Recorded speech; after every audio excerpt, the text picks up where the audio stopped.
ikaze kuri Bright Sako TV bakunzi bacu. Mumenyereye ko tubagezaho ibiganiro bigiye bitandukanye ariko harimo n'ibidufasha kumenya ngo diabete ni iki, bidufasha kumenya ese hepatite ibimenyetso byayo ni ibi. Ikiganiro duherutse kubagezaho muraza kureba muri comment murongera mu gisangemo. Uyu munsi rero turi mu kiganiro inkuru yanjye na diabete, aho tugiye gutega amatwi ubuhamya bw'umuntu ubana na diabete bigendanye n'amatsiko umukunzi wacu yari yagize ejo nyuma yo gukurikirana ikiganiro tuba twabagejejeho. Mu bibazo wari buze kubaza, sinshidikanya ko namwe mushobora kuba mwarabigize. Nkatekereza ko muraza gushira amatsiko rwose, kandi n'ibindi muraza kubaza wenda muri comment tukaba tuzabikoraho mu biganiro bitaha. Reka rero tumwakire, yitwa Manizabayo Philippe. Tumwakire noneho abe yabaza aho yagize amatsiko, namwe mube mwaboneraho gusobanukirwa aho mwaragize ibibazo. Karibu Philippe cyane, turabishimiye. Yego. Nkuko mwabivuze nitwa Zabayo Philippe. Hanyuma nagize amatsiko menshi cyane maje kubona kiriya kiganiro mwakoze ku ndwara ya diabete. Ngibazaho ibintu byinshi nk'umuntu w'umujene tungana, ndavuga nti se uriya musore byamugendekeye gute? Nyine ngira amatsiko menshi ko kubasura rero kugira ngo tuganire, mwe mwansangiza ku rugendo rwanyu ese byagenze gute. Ese mfite ibibazo byinshi muri njyewe, ariko hagati aho ndabaha pole, mwihangane rwose, Imana irabizi. kandi buriya cyambere buriya no gukomera, Imana ishobora byose.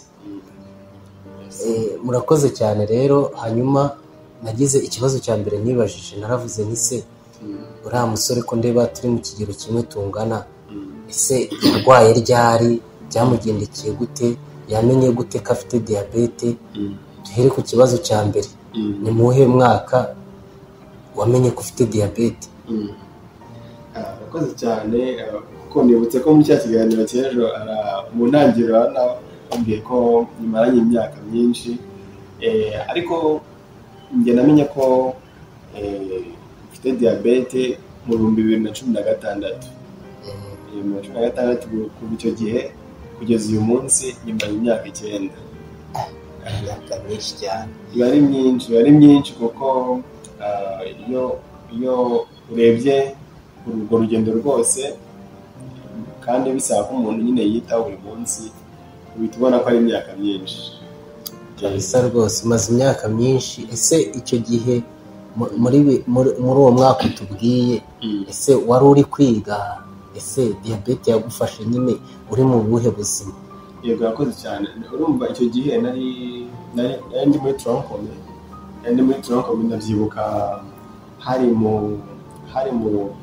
yari mu ntangiriro z'igihembwe z'umwaka, noneho mvuye mu biruhuko bikuru. Noneho mu biruhuko bikuru nararwayemo malariya, muri kwa kuyirwara irakira irongera. Ukuntu malariya ikira rwose ko ikongera ikagaruka, ukagira ngo ni iya mbere ntiyari yakiza ahari. Ubwo rero mu gukira ndongera mfata imiti, ariko muri kwa kuyirwara natakaje ibiro cyane. Noneho binatuma ntekereza ko nimara gukira ibiro bizagaruka. Niko kuvuga nti ubwo ibiruhuko bikuru birangiye reka njye ku ishuri. Mu rugo barambwira bati ariko iyi malariya kubona yakunegekaje yatumye utakaza ibiro cyane, waretse ukareba ko twagufasha ukongera ukagarura kabiri, ukongera ukamera neza. Malariya ni ubuzima busanzwe, reka njye ku ishuri ninjya nzongera mere neza. Ubwo kujya ku ishuri, ngeze ku ishuri biragorana kubera ko urabizi iyo umuntu yarwaye malariya bakamwondora cyangwa se akarya bisanzwe umubiri uragaruka akamererwa neza. Njye rero narashakaho kunanuka nkagira inzara nkagira inyota nkarya koko nabonaga nawe mfite apeti iteye ubwoba, ariko muri kwa kurya kwishakira ibintu birimo amasukari, nkashaka ibintu birimo amasukari kurenza ibindi byose. Noneho hirya yo gutakaza ibiro no kugira inyota ndakeraga no kunywa amazi cyane, cyangwa amazi yandi arenze urugero. Ibintu ahari no malariya narwaye ishobora kuba itayisanzwe, ahubwo wenda ni ya malariya ibimenyetso harushaho nyine kubihuza na ya malariya.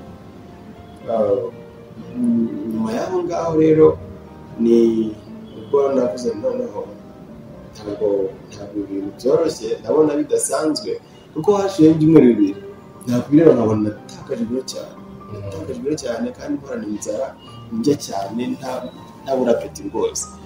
Ariko rero ibintu ntabwo byoroshye, reka mfite umwanzuro wo kujya kwa muganga. Nibwo nagiye kwa muganga.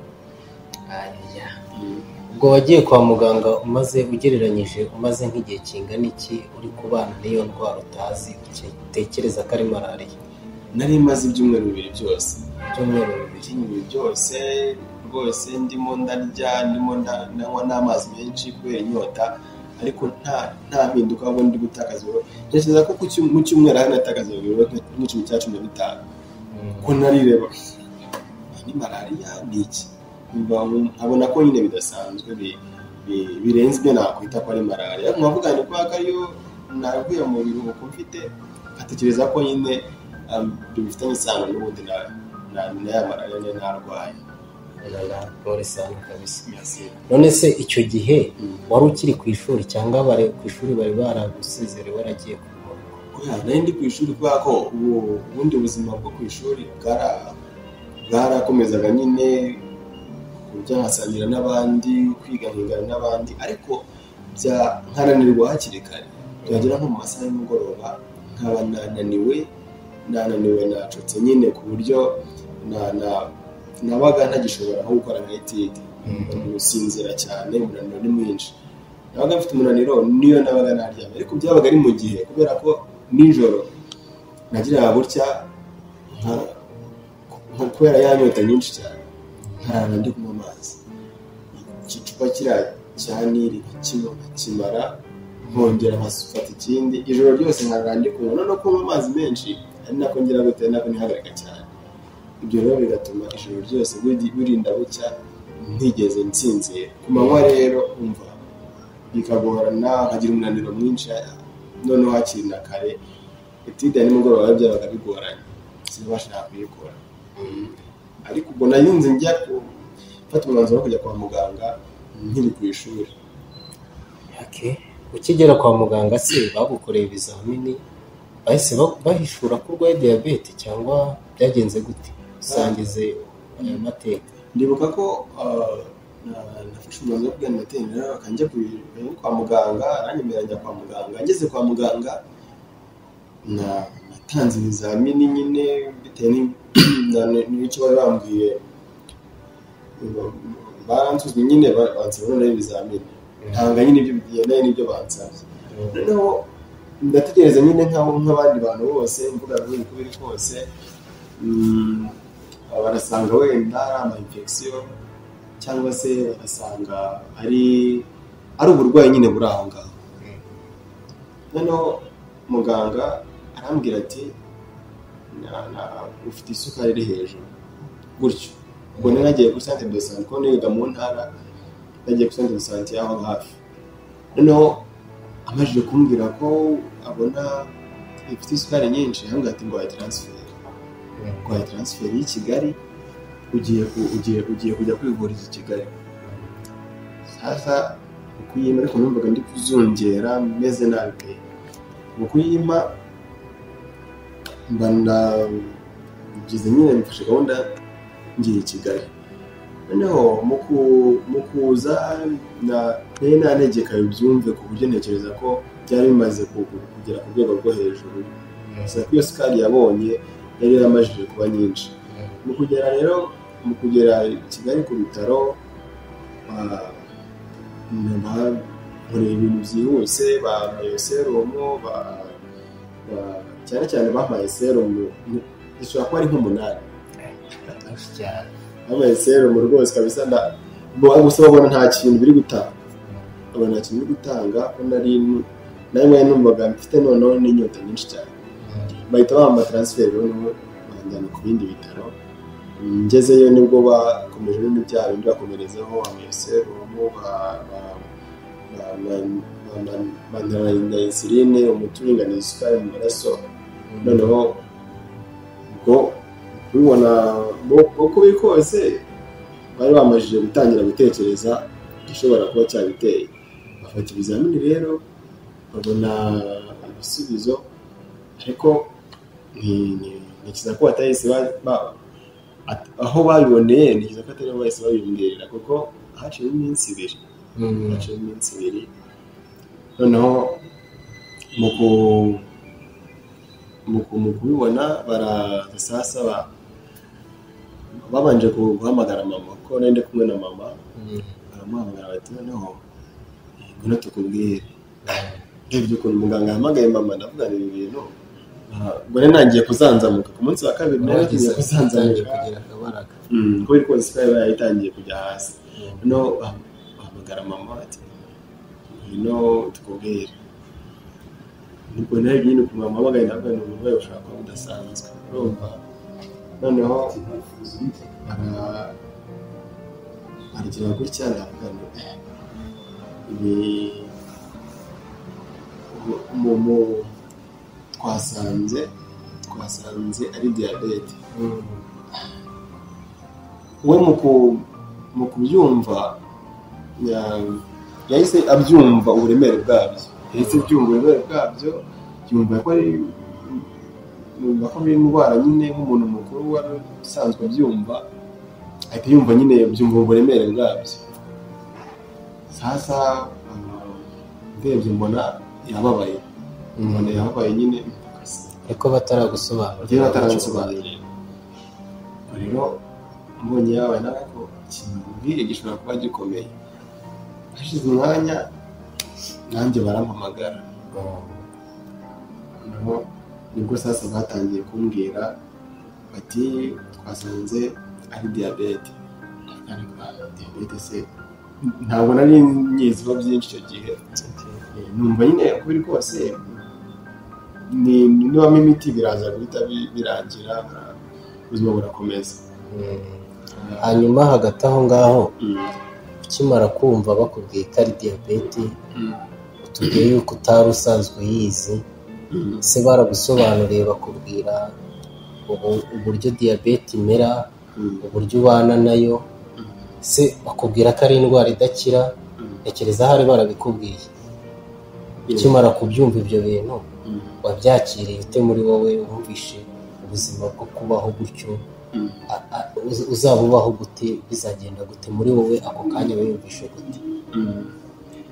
Urumva muganga mu kunsobanurira gutyo yambwiye diyabete nyine cyari cyo, arambwira ati ni indwara idakira yatewe n'uko isukari yazamutse mu maraso ikarenga ikigero gikwiriye.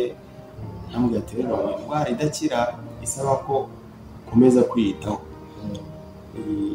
Ntabwo ikira ariko birashoboka ko umuntu yabana nayo. Ati kwiyitaho kwawe bizatuma ukomeza kubaho. Nibwo yatangiye kumbwira icyo bisaba, ambwira ko anyereka insuline, umuti nyine umuntu afata kugira ngo isukari igume ku murongo, nganiriza no ku byo kurya. Ibyo nyine kumva ko ngiye gufata umuti ubuzima bwose, nahise numva bikomeye.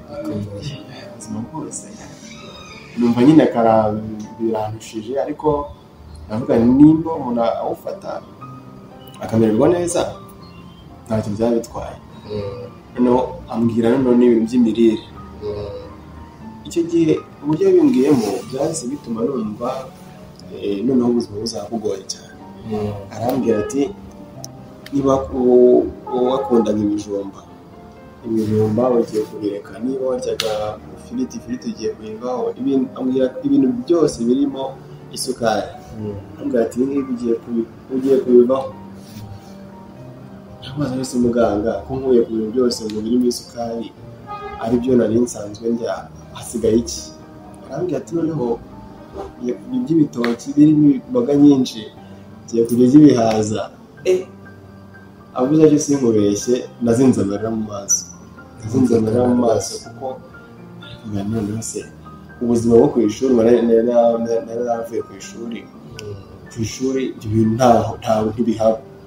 Noneho kwakira ko ari indwara ugiye kwitaho ubuzima bwose, kandi muri kwa kuyitaho nyine muri ubwo buzima bwose harimo kurya bya bindi ndimo nakubwira, numva biraremereye, numva birahangayikishije.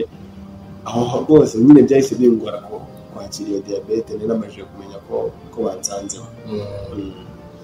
Hanyuma se umaze kumva ko biremereye bigoranye, umubyeyi wawe mwari muri kumwe aho ngaho wamubonaga mu yihe sura? Yarakwihanganishaga cyangwa nawe wabonaga byamurenze nk'uko nguko nawe wabyumvaga? Byari byamugoye cyane, ariko kubera ko yabonaga nyine muganga amaze kumubwira ko nta kundi bigomba kugenda, ari kwa gufata wa muti, kwakomeza kwiyitaho, kwakurikiza inama za muganga, aribyo bizatuma ubuzima bukomeza neza. Wabonaga nyine biri gusa nk'ibiza, ariko akongera akanyuzamo akabona biranze, akanarira akarira kabisa, ukabona nyine byamugoye kubyakira. Ubwo rero aho ngaho nabonye bimeze gutyo, ndavuga noneho reka njyewe nzi ahari wenda nkukomera kuko navuga nese n'ibimugwa nanjye bikangora, biragenda reka ngenze nkukomera, nishakemo imbaraga ku buryo byibuze ndi bumukomeze. Birumvikana ntabwo byari ibihe byoroshye mukiri kwa muganga barabavuye. Hanyuma mwamazeho igihe kingana gute? Mwatashye mu rugo gute? Famiye yakwakiriye gute ukigera mu rugo? Iki bagufashije nk'umuntu wari ufite icyo kibazo cy'uburwayi, cyane ko watubwiraga yuko bari bagutegetse n'imirire ugomba kugenderaho? Ese umuryango waragufashije? Byagenze gute? Niki cyagufashije kugira ngo tube tukubona umeze nka gutyo, umeze neza, bitandukanye n'icyo gihe uko wari urwaye? Urakoze cyane. Ni ukuvuga kuva kwa muganga byasabye ko nyine banyigisha kwitera insuline, kuko iyo diyabete bamaze kumbwira ko ari diyabete, ariko kubwa diyabete bisaba ko umuntu yitera insuline mu rushinge kugira ngo umusemburo nyine ugere mu maraso rimwe n'isoko. Kwitera urushinge wowe? Ariko bigoye kubimetiriza, kuko numva byari ibintu nasanzwe menyereye, bigoye, bisaba ko kubimetiriza nyine bisa nk'ibigoye. Noneho akambwira ati ukeneye kubimenya kuko uzajya ubyikorera. Akabwira ngo noneho umufashe, akamufasha, akambwira ati uramufashije ariko agomba nawe kubimenya kugira ngo ajye abyikorera. Noneho nkagerageza, ariko akambwira ati mu kugemurira ntibakajya kujya nyine kwa muganga bagemura, ati mu kugemurira ntibakajya bakugemurira bya bintu nakujije, ujya kugemura ibyo nakubwiye, uzajya bya bitoki, za mboga nyinshi. Sasa nabona aribyo bazanye, nkumva wapi byanze, byambihiye, ngo simbimenyereye. Noneho nkumva nyine nishakira ibindi bintu, kandi ibyo bindi yambujije nibyo nyine bita bizamara amasukari menshi. Kambwira ati rero ntabwo ndi bugusezerere nukomeza gutya. Ubwo rero mu byatumye ngerageza guhita nshaka nisubiraho nyine nkabyakira vuba, kubera kugira ngo none mve mu bitaro ndebe ko nari buhagome. Hari haciyemo ibyumweru 2 kuva ku munsi wa mbere tuhageze. Hanyuma rero nari mfite ikibazo kimwe cyane amatsiko. Ese ukiri kwa muganga wavuyeyo byanze bikunze, ukigera mu rugo famiye yakwakiriye gute, byagenze gute nyine famiye ikimenya ko urwaye, urumva mama wawe byamugoye kubyakira, ese famiye yawe yindi, papa wawe se, abavandimwe bawe, abaturage basanzwe bakuzi babyakiriye gute, ese ntabwo bakwishishaga, byagenze bite? Arakoze cyane. Ni ukuvuga abangana tukiri kwa muganga ko byari bimeze nyine bigoye, ariko byageze aho ngaho umuganga nyine nyuma yo kumbwira ati nutagerageza gushyira isukari ku murongo ukurikije ibyo ndikubwira ntabwo ndi bugusezerere, gerageza rero kumva ko ngomba nyine gushyiramo akabaraga, ibyo mbwira nkabikora, kubikurikiza nibyo byatumye nyine hari impinduka abona. Ndamubwira ati noneho reka musezerere ujye mu rugo noneho aba ariho ibindi bikomereza kwitaho n'iki bikomereza mu rugo. Ubwo nyine ntanzi ko ngiye gufata ya regime. Oya nyuma nkiri kwa muganga gatoya haje umuganga w'umuspecialiste w'inzobere mu bya diabete, ansobanurira amakuru atandukanye n'andi wa muganga yari yampaye. Arambwira ati ntabwo uwo muntu wa diabete ntabwo yejejwe kurya ibintu byose, wenda n'abadukurikiye nabo wenda bashobora kuba bitekereza gutyo. Arambwira ati ntabwo umuntu wa diabete yejejwe kurya ibintu byose, ahubwo aba agomba kubirya mu rugero rukwiriye.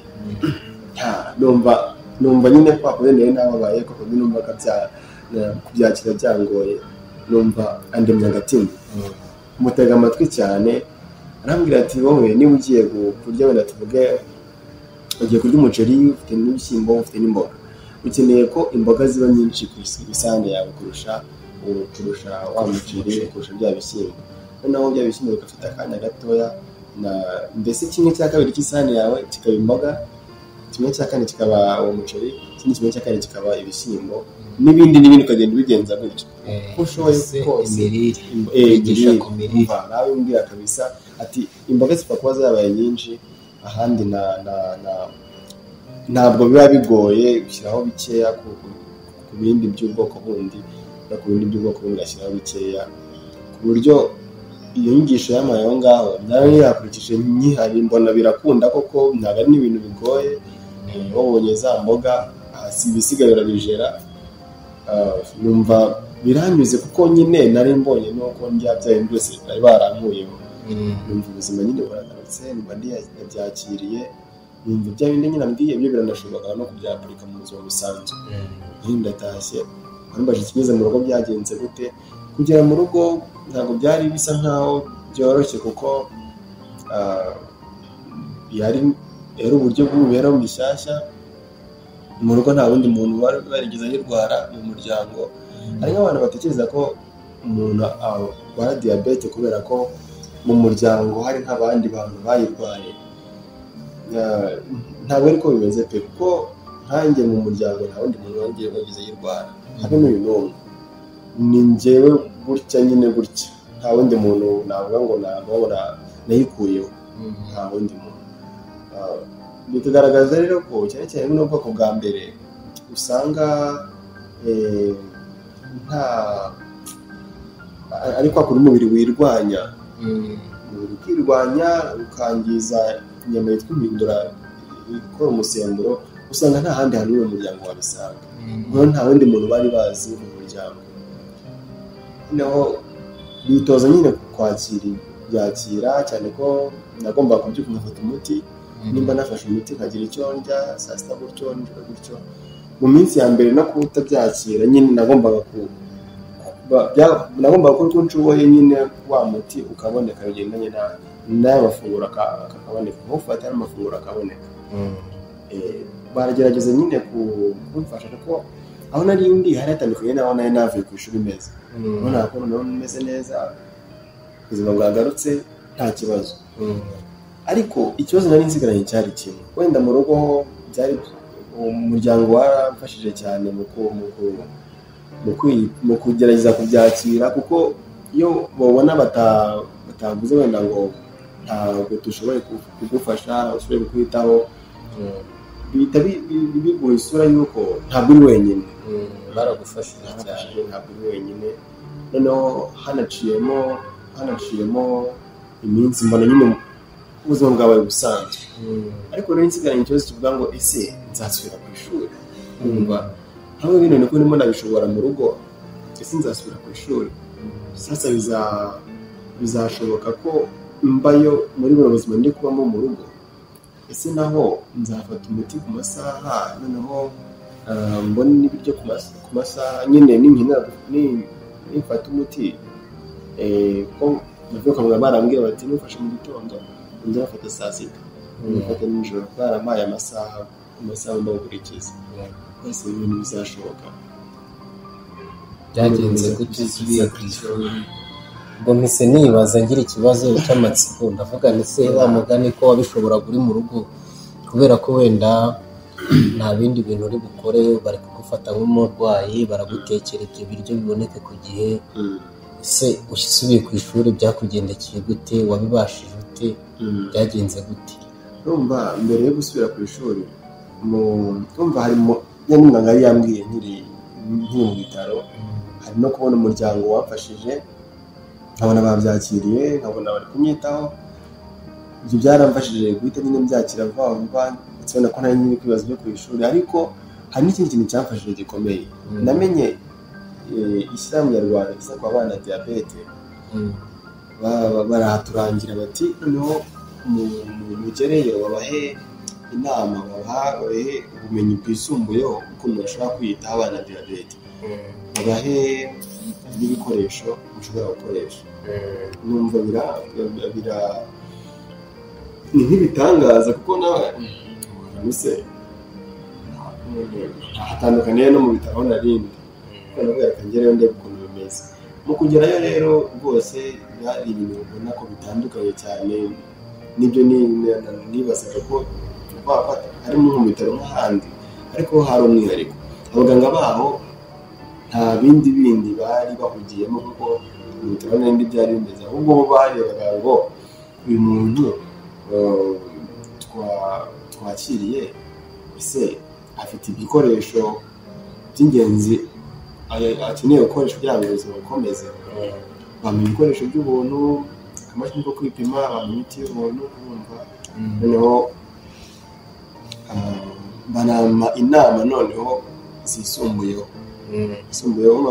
Kwa muganga bambwiye iby'imirire no kwitera insuline, kwitera umuti, ariko bo bambwiye kurushaho bati n'ubuzima busanzwe bwose wabubamo. Noneho ibyo ntibyari bihagije. Mbere y'uko ntangira gutekereza iby'ishuri, bahise bategura amahugurwa.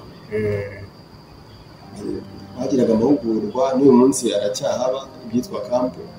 Bategura amahugurwa, njye amahirwe nanjye nsanga nampamagaye. Mu kujya muri iyo kampu nagezeyo nsanga hariyo rungano. Ntabwo nari nzi ko hariyo bagenzi banjye, ntabwo nari nzi ko burya diyabete ari indwara ishobora kugera ku bantu b'imyaka yose, agatona kurwara. Numva nyine ari indwara y'abantu bakuze, umva, cyangwa se babyibushye cyane, ariko narahageze mbona biratandukanye. N'urubyiruko bakiri batoya nabo umuntu ashobora kurwara diyabete. Ni indwara ubona ko itarobanura ngo hari karande mu muryango, cyane cyane buno iyi ngiyi y'ubwoko bwa mbere. Nababwiraga ko itabona ko umubiri ubwawe wagize wiyatatse, cyangwa se umubiri ubwawe watatse ya nyama yitwa impindura iri kuri uwo musemburo wa insuline. Ubona ko nyine hari urungano, hari abandi. Abo rero mu kuganira nabo bumvaga hari ya message ivuga ngo twe turabimenyereye. Ugasanga harimo umuntu umaze imyaka 9-10, ese ibintu bishoboka bite? Umuntu umaze imyaka 4, umaze ukwezi nkawe, cyangwa se utaranuzuza ukwezi. Noneho nsanga rero n'abageze muri kaminuza bari kwiga, bitaho ngomba kubura imbaraga zo kwakira ko bya bindi nibazaga bifite igisubizo. Aho barangiye ndataha, ngira mu rugo rero aho niho nigaga ntabwo twagiye ngo batwangire, ntabwo twagiye ngo batubwire ko bidashoboka. Reka dusubireyo. Mu gusubirayo tugerayo turabasobanurira tuti rero urabona byagenze gutya na gutya, yagiye kwa muganga basanga ni diyabete, ariko ntabwo mu bigaragara ntabwo ashobora kuzitirwa no kwiga kuko yamenye kwiyitaho, kandi nibyo biba bikomeye cyane. Icyo kiba ari ingenzi cyane. Icya mbere ni ukwakira kwakira bwa burwayi ko butazakira, ahubwo ko ukeneye kwiyitaho. Muri kwa kwiyitaho ukabaho neza nk'abandi bantu bose. Ibyo twabasobanuriye tugenda tuba barabyumvise, noneho icyari gisigaye nanjye ni ukumenya ngo ni gute ndiga neza ariko ntaretse no kwiyitaho, ubuzima bukomeza kurushaho. Urumva ko njyewe nagerageje kwiyakira ariko bitoroshye, ariko mbonye bagenzi banjye bandi nabo babana na diyabete mbona ko atari njyenyine. Noneho n'ahandi kwa muganga naho nabonye ko abaganga bangira inama banyakiriye, noneho hiyongeyeho n'umuryango wanjye nawo wanyakiriye. Ntekereza ko n'abadukurikiye wenda bazi umuntu ubana na diyabete cyangwa se babana nawe, ntekereza ko bagombye nabo kumva icyo kintu, bakumva ko umuntu ubana na diyabete ntabwo ari wa muntu wo gucibwa, ntabwo ari wa muntu udashoboye, ntabwo ari wa muntu uzapfa ejo, ntabwo ari wa muntu ubuzima buba bwarangiriyeho. Ahubwo iyo yitaweho, ni ukuvuga ngo iyo yeretswe ko ubuzima butarangiye, ya famiye yari arimo ikamwakira n'ubundi ubuzima burakomeza. Hagati aho ngaho se utaragera kuri aho ngaho kwiyakira, wasubiye ku ishuri uriga ukomeza ubuzima busanzwe, ese byarakoroheye gusangiza abantu bawe b'inshuti zawe ko warwaye diyabete, cyangwa wabigize ibanga muri wowe wumva ko ari ibintu utabwira abantu, wumva ko ufite ipfunwe ryabyo? Byakugendekeye gute gusangiza abandi bantu b'urungano rwawe cyangwa se abandi bantu batakuzi ko urwaye diyabete kandi ko ari indwara idakira? Ko twumvishe ko wowe ubwawe wenda wari wariyakiriye, ese wowe wabisangije abandi gute? Byarashobotse? Ntabwo byari byoroshye ngeze ku ishuri cyane cyane, kuko nagezeyo ndavuga nti uretse umuntu mbona bikenewe cyane nk'abayobozi, numvaga ari nk'abundi bubwire n'abarimu, kuko mu mahugurwa nakubwiye bari bamaze kutubwira ko iyo ugeze ku ishuri biba byiza iyo ubwiye nk'umuyobozi wawe ukabwira umwarimu wawe ko ubana na diyabete, kugira ngo niba ukeneye nk'agahushya ko gusohoka bibaye ngombwa akaguhe kwiyitaho yumva agufashe. Noneho n'ubuyobozi bw'ikigo niba ukeneye kujya kuri randevu za muganga nabwo bagufasha. Ibyo rero narahageze numva niwo nshaka kubibwira, kubera ku ishuri abenshi barabizi. Ku ishuri ntabwo imirire yabo ni imirire rusange nyine, niba hakundi bari bambwiye ngo ni ibishyimbo bikeya, nabanza ibyubaka umubiri bikeya, ibitera imbaraga bikeya, ahubwo ibirinda indwara ibirinda indwara mbese imbuto n'imboga bibe ari byo byinshi. Ni ukuvuga ibyo ngibyo ntabwo byashoboraga kuboneka aho ngaho, kugira ngo isahani yawe biriho ubone za mboga zihagije zo gushyiraho, ibindi bibe bikeya. Ku ishuri ntabwo byashoboraga kubera yuko aryaga nk'uko bisanzwe nyine bivanze, ni ya kawunga ni bya birayi, rero ntabwo byari gushoboka. Ahubwo banyemereye ko ndi bujye mfata regime kugira ngo mbone za mboga zihagije, n'igikoma niba hari igikoma ntaba harimo isukari. Ibyo rero iyo numvaga ntashaka kubwira bagenzi banjye ko mbana na diyabete, ko ariyo mpamvu ndi gufata regime, navuga indi babwira si bwo bakamenya ko nyine mu gufata regime, numvaga baratabagira bambaza ibibazo byinshi, cyangwa bakaguha akato kuko njye nyine mu kigo cyose. Kandi rero nta mpamvu, reka mbyimenyere cyangwa mbibwire babandi b'abayobozi na mwarimu. Nako nabigenje mpaba igihe kinini bakambaza ati none se kuki ufata regime, kuki twigana ariko twajya kurya tukabona turatwibese. Ntabwo nyine ngiye muganga rero ufata regime, regime kubera izo nyine niko muganga yantegetse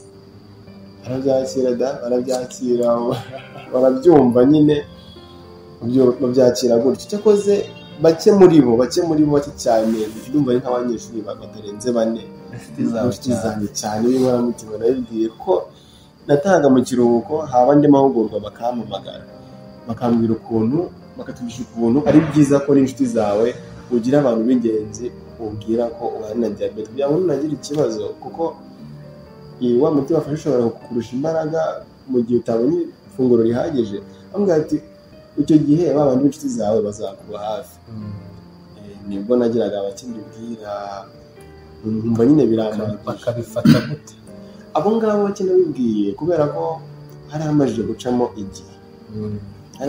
igihe nabibabwiye nka nyuma y'ukwezi n'igice baramajije kubona ko nta kibazo mfite ubuzima burakomeje nk'ibisanzwe bari baramajije nyine kubona ko ubuzima nyine bwanjye nta kibazo gihari no kumva ko mfite diabete ntabwo byabaye nk'ibintu bari bari kutubeshya twari tuzi ko umuntu ubana na diabete kwiga bidashoboka twari tuzi ko umuntu ubana na diabete no mu ishuri atatsinda ko ndabyibuka ko nubwo navuna n'imvuye ku mubiri ko natsinze neza muri icyo gihe ati bari kutubeshya mbese ko mu ishuri nta kibazo bigira none se ko kuryama muri siporo nta kibazo ugira babwira nyine mbana nayo ariko iyo witayeho neza ukugize inama za muganga ubana nayo ukabaho mu buzima nk'ubw'abandi bantu bose icyo kintu cyatumye batanabyitaho cyane babyumvise ariko ntabirenze icyo nacyo cyatumye mpita mbona ko ubuzima bugomba gukomeza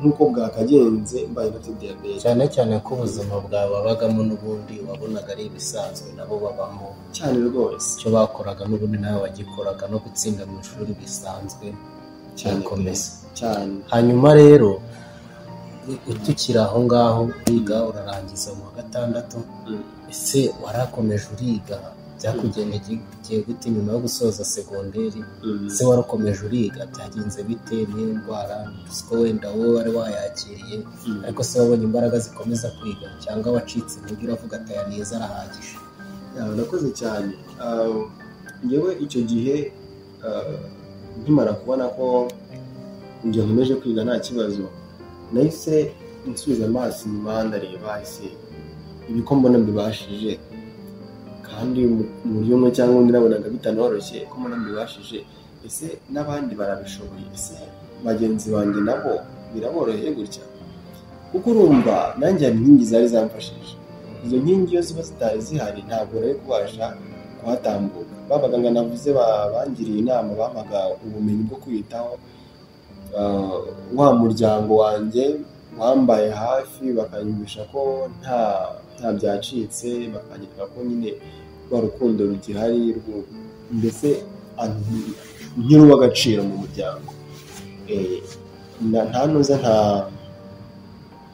nabonye ko ntacyo bitwaye yego ubwo rero ibyo ngibyo byakomeje kunyereka ko nta kibazo ariko nkibaza ese abandi bagenzi banjye nabo kuko namajije kubabona muri aya mahugurwa namajije kubona ko hariyo benshi nabo babana na diabete nkibaza ariko se aba nabo kubyakira biraboroheye so noneho abona ngereza kuganiriza hari abasangaga ku ishuri barahise barivamo kubera ko hari abantu bafite imyumvire itari sawa navuga ngo itari sawa ku bantu babana na diabete hariho abantu batekereza ko abantu babana na diabete nta kintu ashoboye isaha n'isaha ngo yagwa hasi isaha n'isaha ngo yapfa oya navuga ngo ndi urugero rwiza rwo kubindi ari amakuru atari yo kuko njye nari nsoje nari tronkomeye yewe no hejuru gukomeza mu wa 4 mu wa 6 nakomeza ndasoza nari ndi kubona rero ko bo icyo bari kuzira muri kwa kuva mu ishuri muri kwa gucibwa intege muri kwa kudindira no mu iterambere bimwe bite bigendana iyo watangiye kuva mu ishuri. Nese mbona yuko bari kuzira imyumvire idakwiye muri sosiyete cyangwa ababyeyi babo bafite. Ndavuga ni rero reka mbihinyuze. Reka mbihinyuze ndebe se koko kumbonye nsoje turankomeye nkazamuka nkagera hejuru. Reka nzi nkomeze ndebe. Kibyabaye nk'ibintera ishyaka. Ndakomeza itaninjira muri kaminuza. No mu cya leta cyasize mu segonderi natsinze neza pe. Natsinze neza nje nari ndi kubibona ko umuntu bana diabete ashobora kwiga nk'abandi bantu bose nta kibazo. Ndakomeza njya muri kaminuza. Muri kaminuza aho kubera ko ninamajije kumenyera mbona nta mbese ubuzima bwanjye uburwayi bwanjye bufite mu kiganza, kwiyitaho ari ibintu byamajije kunjya mu maraso. Muri kaminuza aho ntabwo byari bikigoranye, ariko n'ubundi byari ngombwa ko mbibwira abayobozi, mbibwira n'abarimu cyane cyane babandi muhura mu ishuri kugira ngo ninyenera uruhushya ninyenera serivisi yose igendanye n'uburwayi bwanjye babashe kumfasha cyangwa n'ubumva wenda ko ari ibintu ndi guhimba mbese nibatungurwa. Ariko nta kibazo nabona ngeze mpagirira ishuri byabaga ari sawa. Niba ikibaye ngombwa nkamenya ngo ndagikora gute cyane ko nari nzi ko wa mwarimu wanjye atari bunyibazeho cyane ko nubwo namubwiye nyine uko bimeze. Ubwo rero aho ngaho naho makuru ikindi kimenyetso numva narize imyaka kaminuza imyaka irarangira. Nta kibazo ngiriye mu rugendo mbona ko nta mbese bya bindi ntekereza ko umuntu bana diabete ashobora kuba ubuzima nk'ubw'abandi bose. Mbona ko rwose uko ndi kubitekereza ariko bimeze ko nta kindi nabango cyafashaga uretse ibintu babwiye za nama za muganga wa muryango kwitayeho ugufasha kwiyakira amara kwiyakira ukabana na diabete rwose nta kibazo. Wiga kaminuza urayirangiza kabisa. Nishimye kabisa. Ntabwo natekerezaga ko ibyo bintu bishoboka. Ntabwo natekerezaga ko umuntu ufite diabete cyangwa se urwaye muri ubwo buryo ashobora kwiga akiga segonderi akayisoza akajya muri kaminuza yitera inshinge buri munsi akayisoza none ukaba umeze gutya. Ni ibintu bitangaje, ntabwo ari abantu benshi babitekereza. Hanyuma rero wenda dusa n'abari kugana ku musozo, ndagira ngo ugire inama abadukurikiye kuri channel yanyu. Ese uhagira inama ki umuntu mbere y'uko ugira inama wenda urwaye diabete utayirwaye uri kudukurikirana, wamugira iyihe nama mu rwego wenda rwo kuyirinda, cyane cyane ko wenda muba mwarakoze amahugurwa menshi, watugiriye inama iyihe twagenderaho kugira ngo turwanye iyo diabete ntizatugireho? Murakoze cyane. Mu by'ukuri wenda ntabwo nabigiyemo cyane, ariko diabete mu bwoko bwayo buriya igira ubwoko butatu. Bwa mbere ari nabwo ngewe mbana nabwo ni diabete ifata umuntu uwo ari we wese, ariko gakunda kugera ku bantu bari mu kigero cy'imyaka kuva ku kuvuka kugera ku myaka 25 ku buryo abo bakunda kuvuga ngo ifata ingimbi n'abangavu kubera nyine ifata abantu bakiri batoya. Noneho kuva ku myaka 35 kuzamura bakagira diabete yitwa ubwoko bwa kabiri. Cyuma gateko n'ubwoko bwa mbere usanga nta nyine iza gutyo umubiri wirwanya. Ubushakashatsi bugezweho uyu munsi uvuga ko umubiri wirwanya, umubiri ubwawo wataka cyangwa se urwanya nyuma yitwa impindura. Noneho iya nyuma y'uko upfuye kandi ariko umusemburo wa insuline ugasanga ntabwo nyine umubiri uri kubasha gukora uwo musemburo kugira ngo uringanize isukari mu maraso, bikarangira isukari nyine ikomeje kuzamuka. Hano tuzanabivugaho cyane mu kiganiro kizakurikira. Nifuza ko twazakorana n'umuganga kugira ngo turusheho kugira amakuru acukumbuye kurushaho kuri diyabete. Noneho ubwo bwoko bwa kabiri nibwo nari mvuze, biterwa n'imibereho umuntu abayemo, umunaniro ukabije, stress, umubyibuho ukabije, ubuzima bw'umuntu uhora yicaye ahantu hamwe. Kugeza ko umuganga mu gice cya kabiri yifuza ko twazagirana nawe azabidufasha kubyinjiramo cyane. Noneho hakaza n'uburyo bwa gatatu. Uburyo bwa gatatu ni diyabete ikunda gufata ubwoko bwa gatatu bwa diyabete ikunda gufata abadamu batwite. Kuvuga ngo bitewe n'uko imisemburo yagize navuga ngo yagize akavuyo mu gihe atwite, cyangwa se atwite afite umubyibuho abyibushye cyane, afite umubyibuho ukabije, abashobora nyine cyangwa se akagira stress mu rwego atwite, abashobora kugira ya diyabete mu bwoko bwa gatatu. Rero izo nzira ebyiri mvuze nizo umuntu ashobora kwizuza nyuma bwa kabiri n'ubwa gatatu, nizo umuntu ashobora kwirinda by'umwihariko. Agakora siporo, hari gukora siporo, hari kuruhuka neza, hari gukora uko ushoboye ibiro byawe n'uburebure bwawe bikaringanira. Ni nazo nama abaganga muri rusange batanga zo kuba wakwirinda diyabete.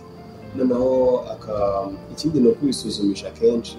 Abantu batinya kwisuzumisha ngo atabona ko agasanga yarwaye. Usanga umuntu ashaka kwisuzumisha ngo bose n'umusuzumishije ngo asanga arwaye. Iyo wamenye uko uhagaze bigufasha no kwivuza hakiri kare. Rero nayo iba ari inama ikomeye. Nka leta yacu igira iyo gahunda yo gusuzuma muri ka free day.